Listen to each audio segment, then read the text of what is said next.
जय जगन्नाथ पिला माने आपण मानकु पुणी थे स्वागत आ गोटे नुआ वीडियो को पिला माने किछि टेक्निकल इश्यू थिबारु मु 7टारू लगातार ट्राई करूची लाइव आसिया पई तो से वीडियो कोन होची ना कटि कटि जाउची से नेटवर्क इश्यू रहउची तो टिके सेति पई कटि कटि जाउची तो सेति पई सॉरी लेट हे गला तो मु एई वीडियो माध्यम रे तुम मानकु 3 मार्क रो क्वेश्चंस जो फाइनल सिलेक्शन क्वेश्चंस मु एथिरे प्रोवाइड कर दोची के मात्र एतिकी पढ़ तुम मानकर देखिबो कालीर एग्जाम निहाती भाव रे बहुत भल भाव रे हबो।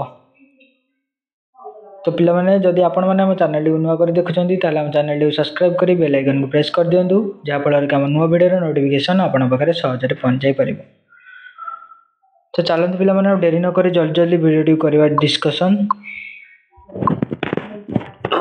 पिला माने एडी देखो स्क्रीन अगर तुमन क्वेश्चन तो तुमको यूनिट वाइज दे दी जिमु एडी यूनिट वाइज 3 मार्क क्वेश्चन समन को दिया है। तो प्रथम क्वेश्चन डी कोन ना जातिर लक्षण गुडी को वर्णना करो।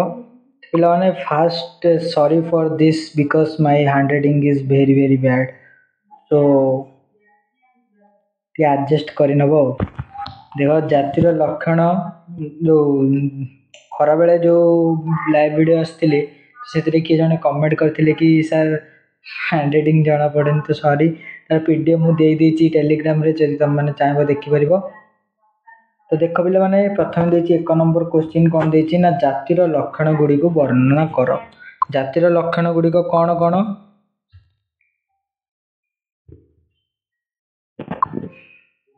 तो पिला माने देख ये जातिर लक्षण गुडी को वर्णना कर प्रथम क्वेश्चन। तापर द्वितीय क्वेश्चन होची इलम और तारवाड़ मध्य पार्थक्य लेख।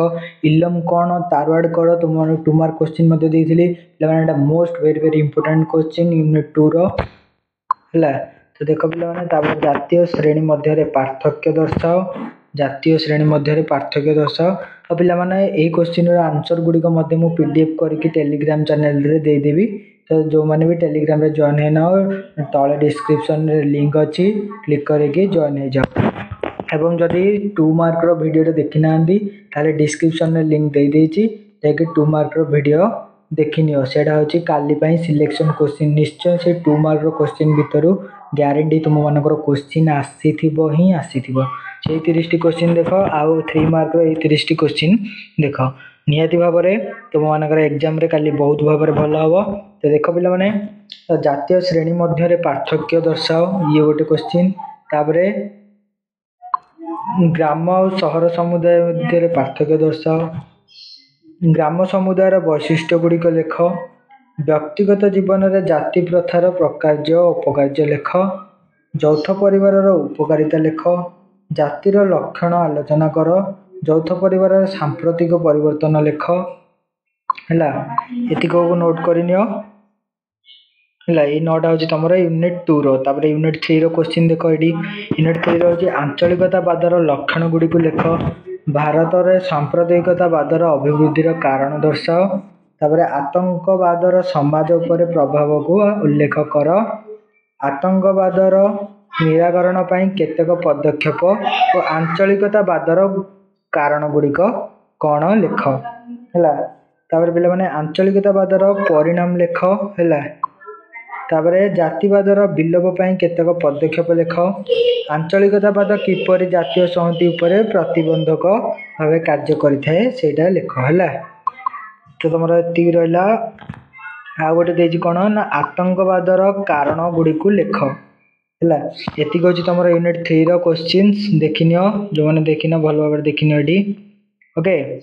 तापर हम देखिबा यूनिट आईवी। यूनिट आईवी रे देछि कोन ना जनजाति मानकर मुख्य समस्या गुडी को संबंध रे संक्षेप रे दर्शाओ। भारत रे कृषक आंदोलन रो कारण लेख। जनजाति कल्याण पई संवैधानिक पदक्षेप गुडी को आलोचना करो। तापर 22 नंबर क्वेश्चन जाति और जनजाति मध्य रे पार्थक्य दर्शाओ एति को लिखिनियो हला। तापर पिला माने हम देखिबा नेक्स्ट भी यूनिट भी रो क्वेश्चन। यूनिट भी रो जगतीकरण कौन आधुनिकीकरण कौन जगतीकरण और उदारीकरण मध्य पार्थक्य दर्शाओ।